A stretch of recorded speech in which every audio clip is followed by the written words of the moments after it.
E em meio a 53 mil peças do Museu Mariano Procópio, cada uma delas constrói um pedaço da história do período imperial brasileiro. Mas algumas, em especial, se destacam pela beleza ou importância do que representam.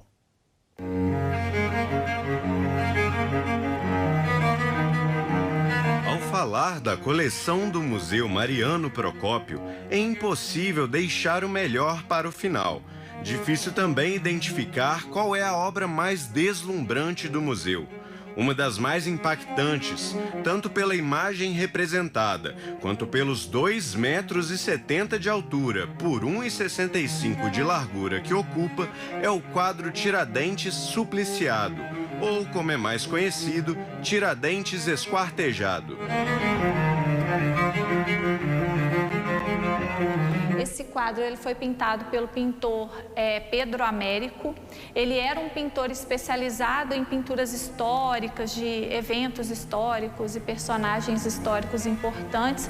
Porém, no período em que essa obra foi exposta no Rio, ela não foi bem aceita pela crítica da época e nem muito bem aceita pelos próprios republicanos. O motivo da não aceitação é fácil de imaginar. Escolhido como mártir da independência, a representação do fim que levou Tiradentes não colaborava com a imagem de herói republicano, embora seja em parte real. Em parte porque, embora tenha sim sido exposto em pedaços, um prisioneiro daquela época provavelmente teria os cabelos e barba raspados, por exemplo. Uma das releituras presente no museu traz os inconfidentes baianos, que passaram pela mesma luta contra o Império, sofreram a mesma punição, mas nunca tiveram o mesmo reconhecimento. Então, mesmo que em pedaços, a figura recorrente em livros de história foi construída de forma que exaltasse o inconfidente. É interessante porque você pensar que de uma obra renegada e não muito bem vista na época que ela foi produzida, ela se torna um dos objetos mais emblemáticos do museu.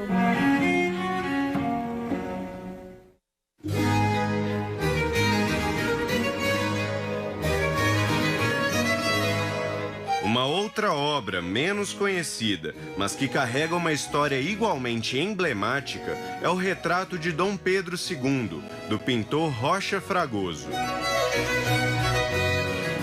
Depois da proclamação da República, imediatamente depois desse processo, alguns republicanos exaltados, digamos assim, vão atacar alguns retratos, algumas representações do Dom Pedro II em lugares públicos pelo Brasil afora aí.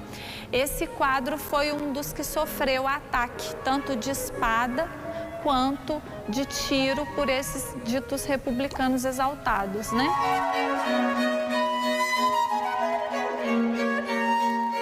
No processo de restauração, o Museu Mariano Procópio optou por manter a cicatriz com valor histórico e até mesmo as marcas dos cortes sofridos ainda podem ser vistas com um olhar mais atento. E vendo o retrato deste homem de barba, que exaltava a ira dos republicanos, é curioso imaginar o menino de 14 anos de idade que um ano depois se tornaria imperador.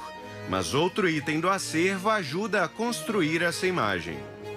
A maioridade dele foi antecipada de 18 para 14 anos, porque o Brasil passava por muitas rebeliões separatistas nesse período, foi um período muito conturbado e entendeu-se que ele era a figura que iria unificar e pacificar o país, né?